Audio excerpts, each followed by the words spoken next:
Hey guys, it's Simply here. Welcome back to Herding Instincts Chapter 9 this time around. Last thing, according to this, last thing I remember is our boy Timonthy, old human boy here, turned into a pony because he went back into the Equestria Girls universe world and he came back as a pony because, the mirror does that. If you're a human on that world, you turn into a pony. And I guess if it's cancels out if you're a human already in this world and you're just a human again. Anyways, chapter 9, let's hop right into it. Gently rhythmic motions brings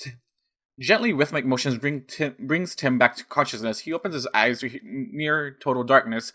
His ears flick back and forth from what happened. He's able to croak out. He lifts his head and attempts to look around. Even though it's completely dark, he can hear a body moving around, and after a moment, the light snaps on, and he flinches at the sudden onslaught upon his optic nerves. He blurrily looks around, watching Twilight hesitantly step towards him, a look of concern on her face. "You okay?" she asks softly. He looks down at his forelegs. "Why the heck am I a pony now?" he grumbles, fighting harder than he cares to admit to not panic. She nuzzles his cheek and pulls away, her cheeks glowing faintly along with his. "What's wrong with ponies? Most of us get along just fine, Tim," she says as she turns around to walk towards another bench. She hops up on it and lays on her side comfortably. "I promise I can fix this." His throat constricts. "That's not what I meant." He looks down. "Why am I a pony now?" "The mirror, it reorientated you for this world," she says. "It shouldn't have because you were not of this world. But the magic that makes the mirror what it is really old, and I didn't take that into account. I really thought your magical resistance would work. I tried my hardest to bring you along on the teleport, but it didn't work. I thought there was no way the mirror would affect you. Then we went through into the other world. You were unchanged." She looks about to cry. "I really thought it wouldn't be an issue. Her ears flattened. Sorry." Tim sighs and lifts a hind leg to check himself out. 4 legs, yes. And yes, he's a stallion. He doesn't know what he'd have done if he saw anything different. He looks around the room, a very luxuriously appointed coach. He looks over at Twilight, whose horn is lit, as she brings over a book over. Where are we? Imagine, though, if he was just a mare. God, that would be drastic and actual, time to panic time. He doesn't mind the pony part, but he minds if he didn't have his member. That's dumb, but I love that he cared about that. On the train back to Canterlot, I don't use the royal coach on the train very often. She looks around at the small bookshelf and the very comfortable benches, but when I do, it's nice. He watches her read her book. He will ask, What am I going to do?" A bookmark floats up into the book, which closes and is placed next to her. She looks at him as the soft glow fades from her horn. "You have 2 options. You can stay with me, either back in Ponyville, or you can stay in the castle in Canterlot.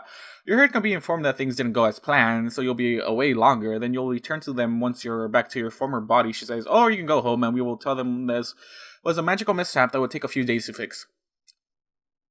Tim sits there in shock. He can feel his ears flicking back and forth. Twilight seems to be reading him. She smiles. "I didn't think you would like that option, so that's why we're on the train right now. We will head to your home, and you can be with your herd while I work on trying to fix this." "What if you can't fix it?" His voice starts to rise. If he still had fingers, they'd be bald.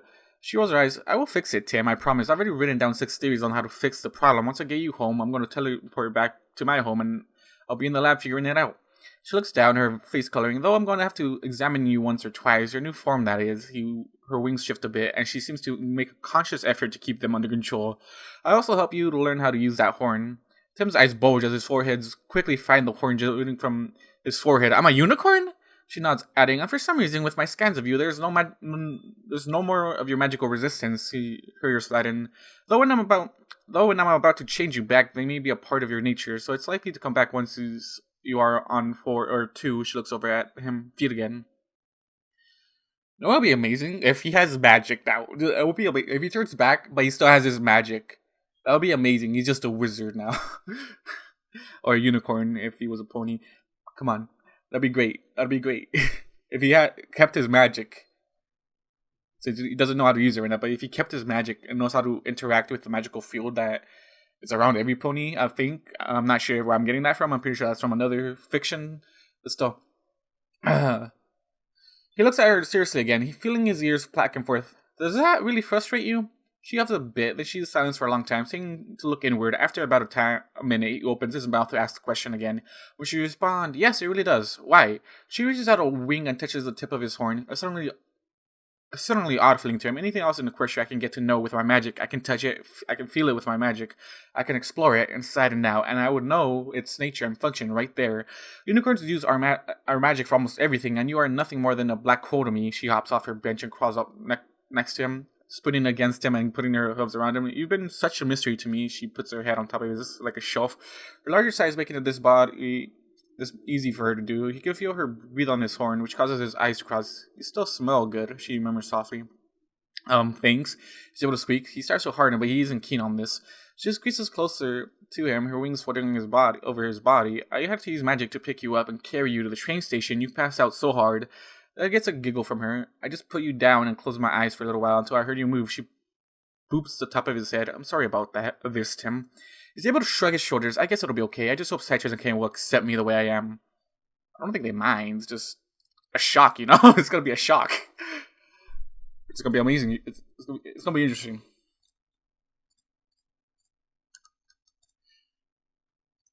She moves her head and She moves her head and nuzzles his cheek. Tim, I know they love you. I don't think it'll matter to them that you are a pony now. And as you said before you passed out, you don't know how to be a pony, she says, but they will help you learn. And when I'm not doing research, I'll help you learn as well. You shouldn't be this way for long unless you choose to. Well, they want foals, don't they? I love that. Just like Twilight. Tim nods. Citrus does. Cayanne is still thinking about it. Well, as a pony, you would be able to become a sire. He finds his eyes widening. Children with Citrus blush. Twilight hugs him tighter. Tim, your breathing just got a lot faster. Are you okay? He's able to nod. I can be a father? Yes, you are a pony. Down to your DNA right now. You can have full so long as your mare is in heat. She trolls off, holding him tightly as the train continues. He almost lets it lull him to sleep, but he fights it. Twilight? She murmurs softly. Why did you take me there? Based on everything you've learned before we went through, you could have easily dismissed that world well before we even went through. Yeah, that's a good question. Like, it's not his world. Like, maybe because there's actual, there's a Twilight there, there's magic there, there's differently skin-colored rainbow people instead of, our normal shades that we have currently in this world, which determines people fucking personality towards you, which just kind of annoys me in real life. It's so annoying. Anyways, she freezes for a moment, then she finally says, I'm still learning about that world. It's so similar to mine and yet so different. The students were what essentially are cutie marks on their clothing, like Sunset Shimmer. She wears a shirt that has her cutie mark as a pony on it. Fluttershy wears a skirt with the same 3 pink butterflies she has in my world. And the clothes that appeared on me when I stepped through. Twilight Sparkle stops for a moment, her head moving. He glances over to see her looking at her flank. Has the exact same cutie mark on it that my coat has here. Yet it doesn't transfer to my skin. I'm still the same pony there as here. I just have a different form. Pinkie Pie here is exactly the same as the Pinkie Pie there. Yet it seems as though some of them don't follow their passions the same way the ponies did. He says, well, they have different lives and an economy that seems a lot different than you have here. She nods. I know, so some of their priorities changed. She moves her hoof from around his shoulders down. It touches his flank softly. Have you ever done anything that makes you truly happy? That's kind of... Wait, does he not have a cutie mark? That's my question. Does it have, for me, I guess generally just being a YouTuber would be my passion. Not in this, this one is my only successful venture I've had, this channel, Simply Reading. But personally, I would want to be up there with Ninja, XQC, gaming YouTuber or streamer, because they're Twitch streamers now. PewDiePie. That's where I would want to be happy, but I'm not. But you gotta work hard for that. And for some reason, I feel like I don't have the voice for it. That's how I feel about it. Anyways, have you ever done anything that makes you truly happy, Tim? That's what she's asking, basically. Sorry, I just went on a little rant on myself. What do you mean? He nearly yelps as she giggles and moves her head back around, simply hugging him. This was getting uncomfortable. As attractive as the princess was, he was a man of a herd. I'm just wondering. Her voice trails off for a moment. Then she perks up. When was the last time you did something for yourself or for others that made you feel happy and at peace? I don't know. Some things are relaxing, I guess. Why do you ask? Just trying to figure out if you missed your cutie mark or never found one. My mark, he yelps. My cutie mark? I'm not a pony. He lies his head down and huffs. I'm not supposed to have a cutie mark. Okay, Twilight? He shifts a bit so you can see her out of the corner of his eyes. Hell, I'm not supposed to have hooves. Tears start to flow. I want my hands back. I want my face back. I don't want to be stuck as something about her voice quiet, is tirade. Some stallion. I want to be myself. She makes soothing sounds and squeezes him tighter. Tim, when I first went through that portal and ended up being similar to you, I had a serious freak out. You probably could have heard my scream halfway across town. She nuzzles the back of his neck. If Spike had not been there and helped me calm down, I don't know what would have done. I don't know why I would have done. Why did you go through in the first place? She stops from her. Well, since it is from Equestria originally. He nods. She takes a long time to tell him about her first adventure through the portal, back when it opened once for 3 nights every 30 moons. She finishes up by saying, as with most of everything else I've told you, this needs to remain between us, okay? He nods. He takes a moment to calm down, though he has to shift his hips a little bit. Things seem to be moving around back there of their own volition. He lays his head down. I don't know what my calling is. I don't have any special talent. I'm a good truck driver. I'm good with tools, and I'm a decent mechanic. That was out of necessity, though. My dad worked steel. I know he found his calling there. Ooh, steel. Imagine Tim just becomes like mind steel in this world. That'd be great. Twilight hums softly. So I know I've asked whether or not humans get cutie marks before, but I'm trying to understand why you don't. Because there's no magic in this world. Look at me, man. If I had magic, and if the world revolved around magic, it would be so easy. But it doesn't work like that, Twilight. He shakes his head. I don't know, Twilight. Maybe our world doesn't have magic, and the world through the portal, the magic is different enough that you don't have the humans there getting cutie marks. She growls, but that doesn't make any sense. If we get cutie marks and they are our counterparts, they should get them too. He looks down for a moment. Maybe they don't get them in their skin, but some part of the magic there draws them to put them on their clothing, an unconscious connection to the magic back in Equestria. She again puts her head on top of his and snuggles closer to him. That's possible, but it doesn't seem they get the moment of realization, that moment of crystal clarity of purpose that a pony gets when they get their cutie marks at the same time. Twilight over there was almost 5 years older than I was when she started wearing that mark on her clothes, when she discovered how much she loved to learn. How right it was for her.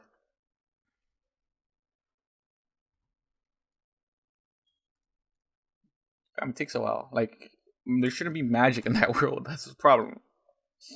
And Citrus and Cayanne, she starts softly into his mane. I was actually pretty excited at first, she murmurs softly. A chance to see people that aren't following the cutie marks like in Equestria. Humans have taken a different route than the ponies, but did you see her outfit? I couldn't see any marks. Nothing that could be an alternative cutie mark. Nothing that could show she found a different love. And she seemed so listless, almost empty.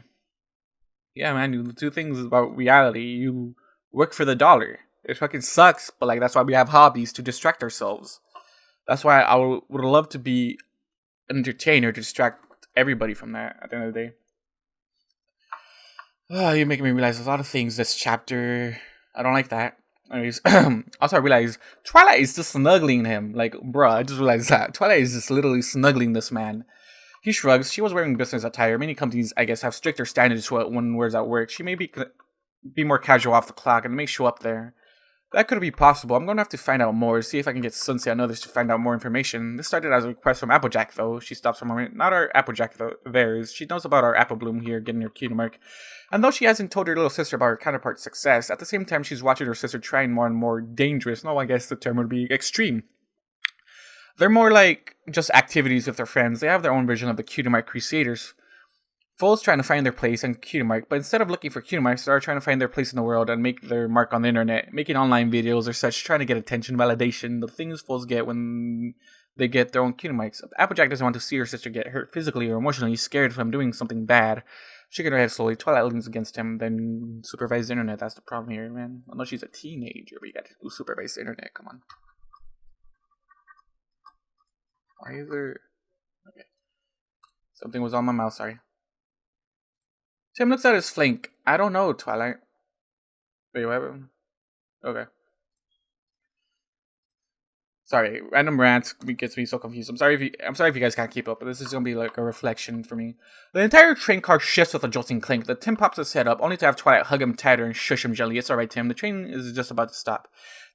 He pulls away from her and gets to his hooves. He looks down. I don't even know how to walk like this. She goes, I'll show you, Tim. It's easy. Fools can do it, and you can too. Before the train finally stops in the Canterlot station, Twilight gets him to where he is able to walk through the carriage easily. He follows her through the streets of Canterlot. The moon is nice and bright as they make their way towards Tim's apartment. He notices more odd looks from the ponies as he walks with the princess. He settles closer to her. Why are they looking at me like that? She looks around and shakes her head hard, causing her ears to flop. I'm sorry, Tim. I was thinking. She murmurs softly. She keeps watching as they continue to walk. She finally moves back closer to Tim. They are curious how a full-grown stallion can be without a cutie mark of his own. Don't worry, I'll get you fixed up soon. He follows her into the lobby, watching the door mirror do a double take. He sighs and follows Twilight into the elevator. The ride up 10 floors passes quickly, and soon Twilight is standing at the door. Tim a few paces behind her as she knocks. After a few moments, the door opens. As Citrus opens the door, she immediately brightens, seeing Princess Twilight. She gestures for them to come in. I'm so sorry, Citrus.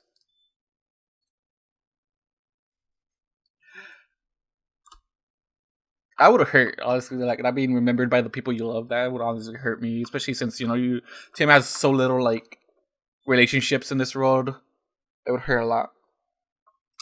Citrus eyes narrow as she takes in the stallion and Twilight. I don't see Tim here. Where is he? Twilight's wings move, and the tips of the feathers are placed over his mouth. As she steps up, there was a problem, you see. Magic sometimes does things we don't expect, and well, this is one of those times. She looks back at Tim.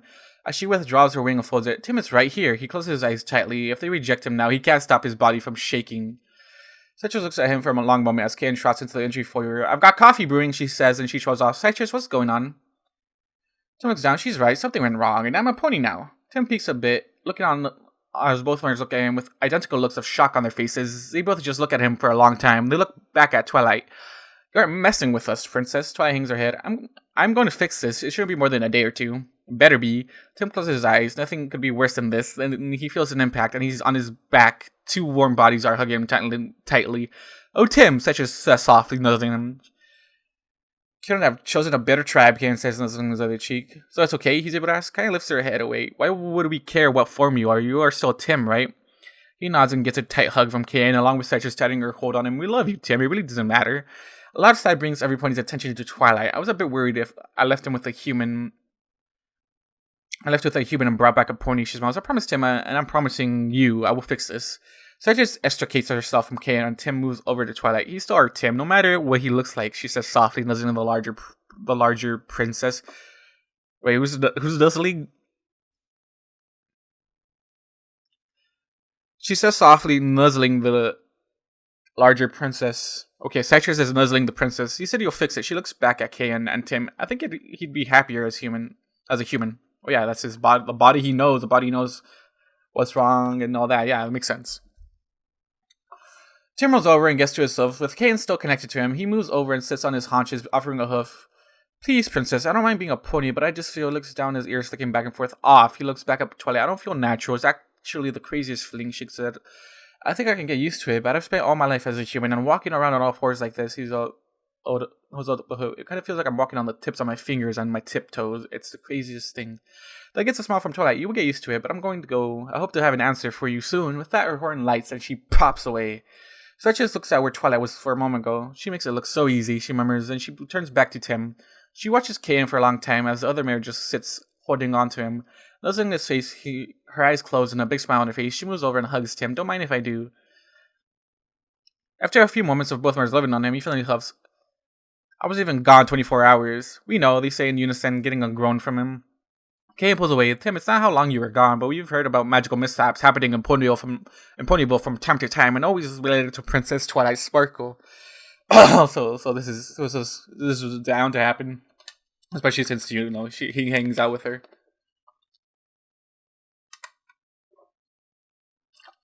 Citrus giggles. Yeah, Lyra told me that when the bloomer came to town, Pinkie Pie's muzzle was magically removed. Blue mare.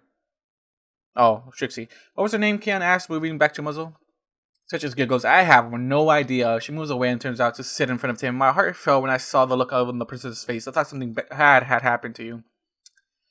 Well, for Tim it is. Tim bites his cheek for a moment, stifling that he wants to say as Cayanne finally detaches herself from him. She leads him into the kitchen. I've got coffee done. But are you hungry? Tim's stomach picks that moment to grumble loudly. He looked down at it, then back up. I guess so. Both girls giggle and look at each other. Citrus trots from the kitchen while Cayanne shuts down the coffee maker. Well, it's rather late, but I don't think it's too late. For what? Citrus walks back into the kitchen wearing a small satchel which clings softly, so she's planning on buying something. She looks at Cayanne, who nods. Let's go, the Illimer says. Tim follows the girls all as they walk to the front door. Where are we going? Cayanne looks back at him, her tail waving back and forth, teasing. Someplace we couldn't take you. Someplace that's a guilty pleasure for both of us. Tim said, okay, where? Both of them smile and say in unison, hey, burger. Oh, we're gonna make him taste this? Actually, it would probably make sense for him. I mean, it would probably be fine going, but if he can't eat, it's kind of sad. Alright, time skip. Time Tim opens his eyes. The wider setting of the eye, wider setting of the eyes means his vision is now has a wider field. But the ponies have their eyes mainly on the front of the faces, so he still has a depth perception like he did as human. As a human, it's just a little different. The little change made all the difference in the world, which made bringing a hay burger to his mouth was more of a challenging than he would have liked. He remembered watching the girls use their magic to lift their own burgers easily. He'd finally gotten so frustrated with the experience that just had used her magic to feed him gently, snuggling and nuzzling him in the restaurant. He was so drained from the entire day. When they got home, he had crashed before the girls, though having them at his side when he woke up was a very nice thing. He looks at them, remembering how many times they've mentioned scent when talking about him. He finds he can flare his nose a bit. He inhales softly. It almost gets a snort from him. The difference between how Hayburger smelled when the girls occasionally brought them home and fresh from the restaurant just boggles his mind. He understands why the girls like a simple mix of flour and rice flour, hay and water, wet shaped into a patty, then tossed in oat flakes and baked, along with hay that's deep fried with seasonings, is absolutely wonderful. A little bit of pressure in a very sensitive area has him using a hoof gingerly to push the covers down. He's always been an average size for a human, and the girls have said what he doesn't have in length he makes up for in girth. Staying power and skill is now quite evident here. He's only at full mass right now. Though the shape of this penis is something he's trying to understand, the tip is flat flared, the length is certainly longer than it was a human, but it does look a bit skinnier. Many of the same sensations greet him, fully extended. It's just as sensitive as his was as a human. He gingerly reaches out a hoof and just slides it down his new length, getting a soft moan to escape from his lips. Okay, perhaps this is a bit more sensitive than he thought it would be. A thrill passes through him as he imagines what it must be like to make love with his mares with the equipment nature intended at last. Someone woke up happy, Citrus's voice purrs. He looks over at her. She's got one eye open and a smile on her face. She reaches up and kisses him, her tongue running along his teeth gently. She pulls away with a smile. Want to try it out? Oh, I want to watch, Cayanne says, getting Tim to glance over at her. Her hungry smile is nearly identical to the one on Citrus's blushes face. That gets a smile from him and a nod. They probably were thinking about it the whole time. Like, what do you mean, bro? Citrus shocks him by running her tongue quickly down his length and getting a loud moan from him. She goes, "What do you think, Cayanne? Have him just go at it?" Cayanne looks thoughtful. Nah, make him work for it. Tim, their grins start to go from hungry to predatory as they come closer. Tim decides to go for a whole broke and pulls them towards him, where he leans something, even with a longer tongue. Three-way kisses are awesome and awkward. You can hear the chime of magic from one of the girls, and you can feel his penis being fondled gently, getting a groan from him. The girls pull away. Citrus's horn is glowing softly, and she is smiling like that. He's able to nod as she ducks her head down, bringing up the tip into her mouth gently. His eyes roll back as the sensations threaten to overwhelm everything. Then Cayanne darts forward, running her tongue along his horn, which is faintly glowing. The resulting sensation nearly lifts him off the bed with a yelp. He claps a hoof to his horn, shuddering. "You like him, purrs?" Tim glances up. He can barely see the tip of his horn. He's still glowing. What the hell was that? Citrus comes up and leans against him, her tail intertwining with his. That is the worst kept secret of unicorns. Cayanne lives. No kidding. Everyone knows the horn is usually the least sensitive part of a unicorn, but when excited to where the horn glows, she throws off, licking her lips. He looks from one mare to the other, confused. "I don't understand." Cedric goes, "Have you ever had an orgasm, but was still ready to go down there?" He pulls his brow. "I don't think so." He goes up. "I'm not even certain how I made it glow." "Oh, Citrus did that, getting you all excited. It's an involuntary response. It doesn't work with all unicorns, but with you, it certainly does." "What exactly happens?" Tim asks dubiously.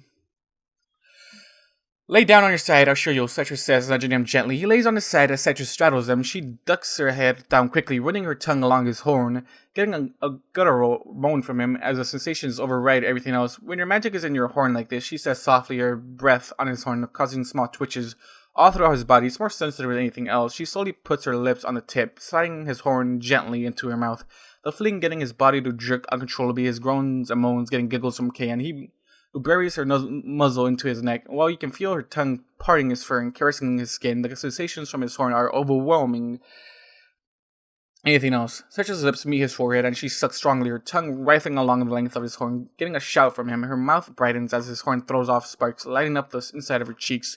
She snorts as the orgasm overwhelms him. He jerks as the orgasm flows through his entire body, leaving him panting and spent. She pulls off and takes the tip of his ear in her mouth, nipping gently and getting another full body twitch from him. She breathes softly into his ear. "You like?" He's able to nod. She moves up and kisses him, her tongue intertwining with his for long moments. She moves a bit to be able to whisper into his ear, "You want to keep going?"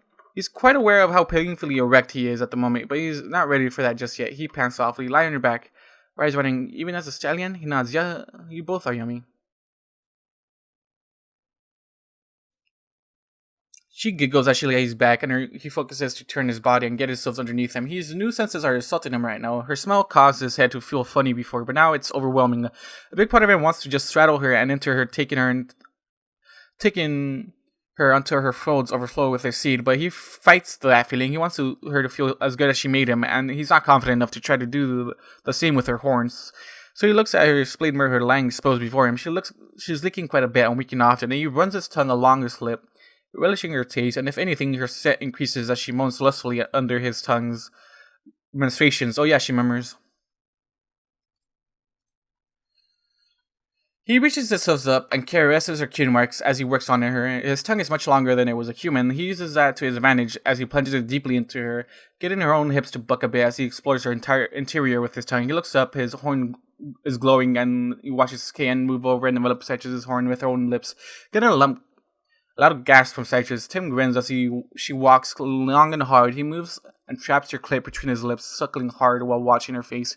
She's beyond words. She's beyond that. As she climaxes strongly, the sparkles from her horn lighting up Cayanne's cheeks. When she collapses to the bed, Cayanne moves over and kisses Citrus. Tim's cock lushes a bit as he watches the two mirrors make out. Then he notices something. Cayanne's rump is in the air, her tail flagging back and forth, her own mirror winking fiercely. Tim grins as he gets unsteadily to his hooves. The only one here to not have an orgasm is Cayanne. He notices underneath her tail, getting a knee up from her. She looks back. Well, if you want to go ahead. She says softly. That's all he needs as he rears up, his chest landing on her chest. He doesn't have any hands to direct himself, but he finds he can feel what he's doing. When he feels her wetness, he hunches his hips forward, entering with a grasp. But good, isn't it? She moans as he shifts a bit to enter her fully. He can only grunt as he starts to thrust. It feels incredible, perfectly hot, tight, wet, and it's making him tingle all over like electricity. He thrusts a bit more, feeling a bonfire of pleasure consume his horse cock in a matter of seconds. He halts instinctively, bucking wildly as he comes strongly into her.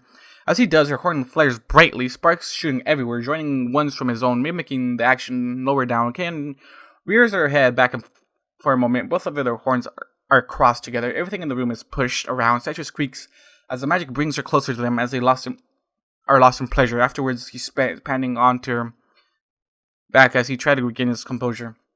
He's able to groan incoherently as he pulls out and falls onto the side. After all of that, he has no energy left for several minutes until he can groan sorry. The chime of magic sounds and he finds himself lifted. Cayanne moves over to lie with him as he settles down next to Citrus, who nuzzles him. That was amazing, he gasps, getting a giggle from both of the girls. Yeah, it was, Cayanne says.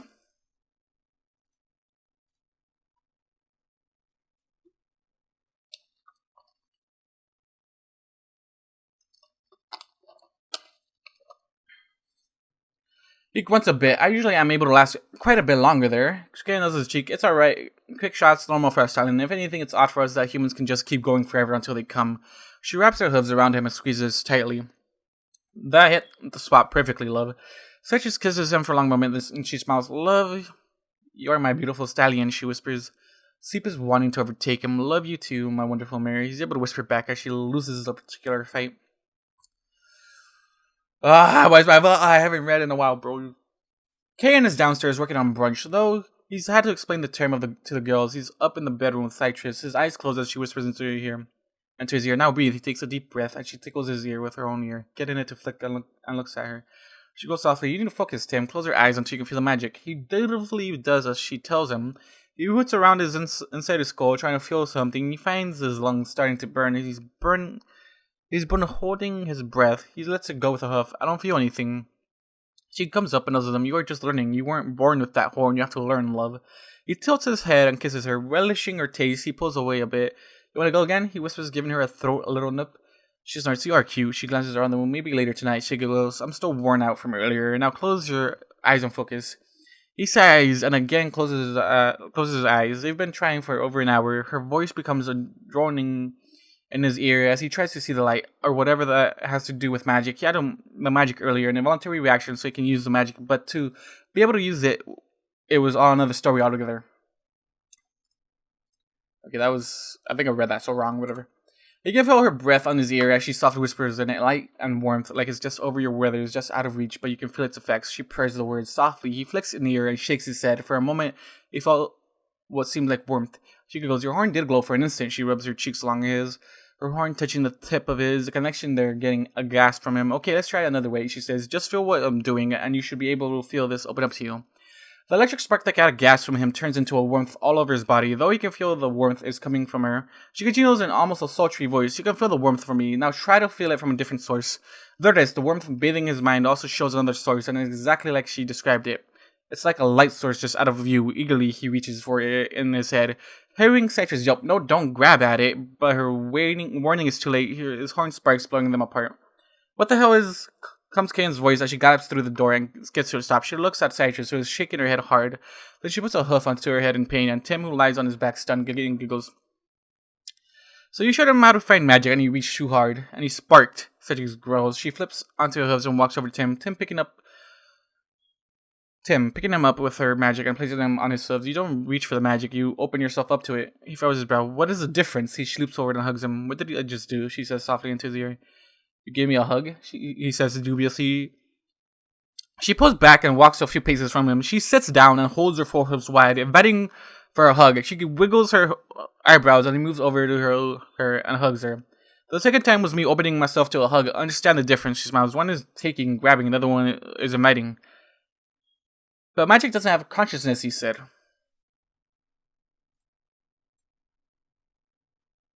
She nods. "No, it doesn't, but it is energy. It doesn't want anything, but it is there to be used. You open yourself to it, you can harness it. You try to force it, it can rush into you more than you can handle. That's when you spark, and things get really bad if you spark." "Like how bad?" Both girls shiver for a moment. Cayanne looks at Citrus and back at Tim with fear in her eyes. An experienced and unicorn, one who has been using magic for years, could die, and if the power level is high enough, it could cause a backlash that could affect everything around him. It's been about 80 years since the last time that happened. The unicorn carved a 40 body length wide crater when the surge finally died down. It is rare, but ponies have died from such surges. Tim starts, "You're teaching me something that could kill me? You are using something that could kill all of us?" Such as Shig said, the pony in question had suffered an injury and was trying to reestablish his magic. And without some pony there to help him, she looks at him, ears flicking back and forth. "What are you learning? Given time will be second nature to you. So I'm not going to blow myself up, or you." It goes, "No, you aren't, love. You are too inexperienced to do anything like that. Just be patient and learn when we are showing you." She takes a moment to kiss both of them, and she trots out, her tail held high and swishing back and forth happily. Such a smiles. "Alright, you've been able to feel it. Try it again. This time open yourself to it. You'll know when it feels right." Tim sits on his haunches and closes his eyes. He can feel the warmth, and instead of reaching for it, he tries as Citrus directed him to it. Her voice croons into his ear. "You're a young flower, opening your petals to the light of the beautiful sun." In moments, she giggles happily as he can feel the magic flowing to him. He opens his eyes to seeing his horn grow a faint pink. He groans, "Why does it have to be pink?" She cocks her to the side. "You didn't notice the color before?" "I guess it's not for him. I was kind of busy." Tim grunts as the color fades. Food's done. Comes Cayanne's voice from the kitchen. Tim feels his stomach gurgle as Citrus puts a hoof on his shoulder. "You can touch it now. Before we go eat, pick up that hairbrush and put it away in the bathroom." He reaches forward, opening his mouth. He stops at a sharp yelp from Citrus. "With your magic, Tim." His eyes rolls. "I can do better with my mouth here." "Yeah, but right now I'm teaching you how to do your magic." She looks at the door, then back at Tim. "You aren't going to eat until you pick up one little hairbrush." Damn. Strict teaching. He sighs and closes his eyes for a long moment. Soon enough, his horn lights again. She smiles. "Good. Now you know nothing about that hairbrush. Anything other than what your eyes tell you. Your magic will tell you so much more about it. Reach your magic out. Feel it push towards the brush." He grunts as he stares intently as the brushing lying on the floor. For a moment, a pink aura surrounds it, and it gets a gasp from him. He can feel its exact shape in his mind, the texture of the grip, the flexibility of the bristles. The shock causes him to lose his magic for a moment. Then he sticks his tongue out the side of his mouth as he concentrates again, opening himself to the magic without closing his eyes. This time again, his aura surrounds the brush. "Good," Citrus says softly into his ear. "Now you're connected to it. It will now confirm to your will. Think of it lifting into the air." He grunts as he imagines the brush going into the air. It zooms straight up and crashes into the ceiling. He looks at it as Citrus giggles. "Not with all your strength, love. It's just a hairbrush." He carefully lowers it and stands up. He walks towards the master bathroom, the brush firmly in his aura. He carefully places it on the counter. He lets go of it, turns around, seeing Citrus sitting on her haunches, clapping her foreheads together. "See, that was easy." He looks up at his horn, then he feels his stomach. "Wow, that was more tiring than I thought it would be." She knows magic is energy, and to use it also uses your own energy. True gains in magic power are achieved by learning how to be more efficient with what you already have. How much is that?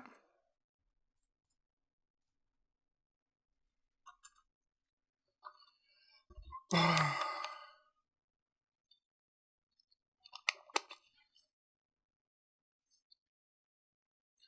skill magic user like Princess Sparkle can do 10,000 times more than you for the same energy. She notices Tim frown. She's a freak of nature, she explains, brushing past him as he follows her out of the door and down the stairs. Before, when you walked behind her, it wasn't all that noticeable, but now with his head much lower than it normally is, and is now leading the way. The smell of her, not just the sexual smell when she's ready to have sex, but just the normal smell of sex, but just soft and fruity, very pleasant to the nose. Her tail is swishing gently to side as she walks, not really revealing anything to him, but he still finds it alluring.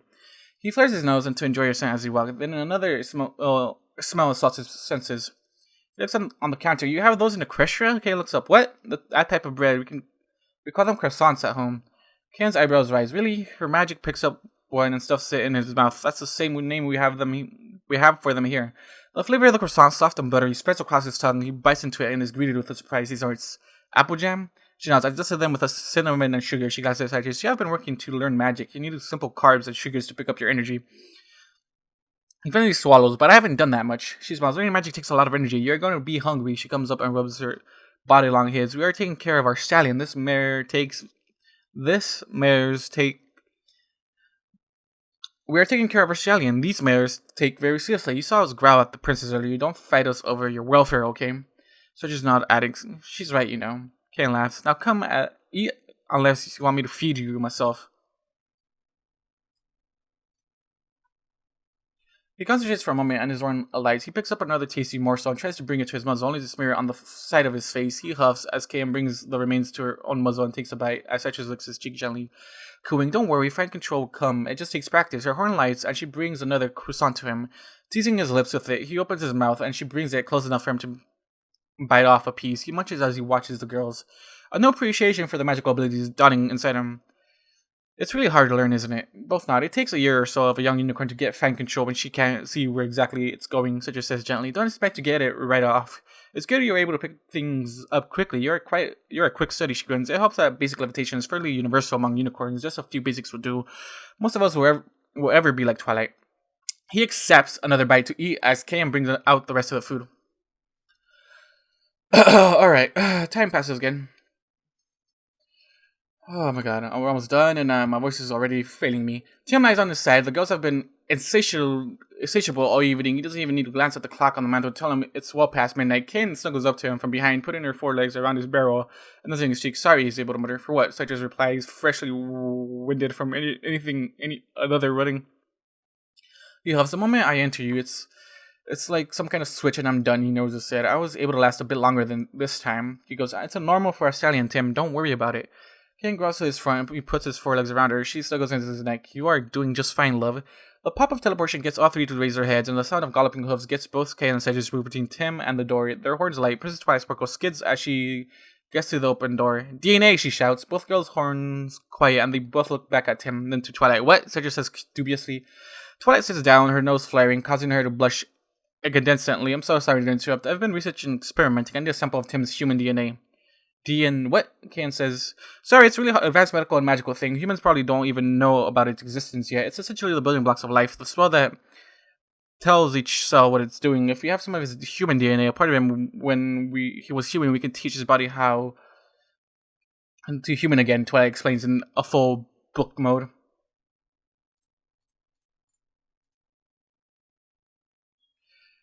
I don't even know how to say the whole. It's just DNA, but like the full term. I'm not gonna say it. It's just DNA, but like the whole term instead of just DNA. Tim states flatly, getting all the mirrors to stare at him. Twilight looking especially sheepish as she nods. Like hair, Cayanne asks as she tilts her head, looking at him. Yes, not the hair itself, but if it has a follicle or skin cells attached, we can use that. Twilight responds, picking up a smile. We can get his original spell and return him to that. Did you brush him down before you left? Oh yeah, I did, Citrus says, and gallops into the bathroom when she does. Tim gets up and gets off the bed, sitting on his haunches as Citrus returns, the brush held in her grip. The magic aura changes from blue to violet as Twilight takes the brush. She focuses on the hairs in it, pulling them out one by one, examining them one by one as she speaks. Like a while ago, I was able to turn myself and my friends into breezies to a migrating group of them, make it home, and I had to have a reference to be able to perform the spell. She finally pulls a dark hair from the brush. I looks at the little white bit at the end. Yes, a little bit of skin there, and I didn't need the whole breezy to do the spell. I just needed their DNA. She looks up at Tim, her horn still lit. He yelps as a few hairs are plucked from his mane, and I'll need a few of these for reference in the future, and her horn shines brighter, and then gets brighter still, getting the other ponies to flinch back from the assault. With a small bang, Tim brings his hands before his face. They are human again! He stands up, smiling at Citrus and Cayanne, who are smiling brightly at him. Cayanne nudges his hips. Told you she'll figure it out. Oh, Tim, Twilight says softly, her horn sputtering a bit as he quiets down, getting him to look at her. Her face is beet red and her wings are again pointed out. Vibrating softly, he looks at her in confusion. She breathes civilly and smutters, I think you should get some clothes on. He looks down and he's undeniably at full mass and completely naked. He yelps as he runs for the closet, getting giggles from Citrus and Cayanne. Citrus moves over and nuzzles the princess's cheek gently. It's okay, princess. He has that kind of effect on us too. Like, okay, I think Citrus understands what's going on. He if Twilight accepts it, if Citrus will, okay, Citrus seems like she's gonna accept Twilight. Twilight shakes her head, her lighting as she fights before the wings. What effect? She mutters, looking back at. I've worried enough every day. I'll go now. With that, her horn brightens and she teleports away. Tim comes back into the bedroom, now sporting a pair of boxers. Okay, that was weird. Are you ready for bed? Okay, it goes as her horn lights up. Not just yet. Her horn lights. Not just yet. Citrus also lights her horn. Her aura starting to tug on his boxes. I think you overdressed for bed, love. He glances around. Where did Twilight go? Citrus grins. Probably home, but either way, you're back to yourself. Another firmer tug nearly brings his boxers to his knees. Come to bed, love. He smiles as he lets the boxers fall to the floor. Cayanne is already lying on their bed, looking at him with a sultry look. I'm ready to go again, aren't you, Citrus? Citrus grins as she hops on the bed. She runs her tongue along Cayanne's horn, getting a growl from pleasure from the pink unicorn. We're waiting for you, she says softly as he climbs into bed. That's the end, boys. After now. Okay, it's ended by somebody else. My god, that took forever. Wait, okay, I'm just gonna end it here, guys. Thank you guys for watching this thing. What you guys do, and I'll see you guys in the next one. Goddamn, my throat hurts. Bye bye.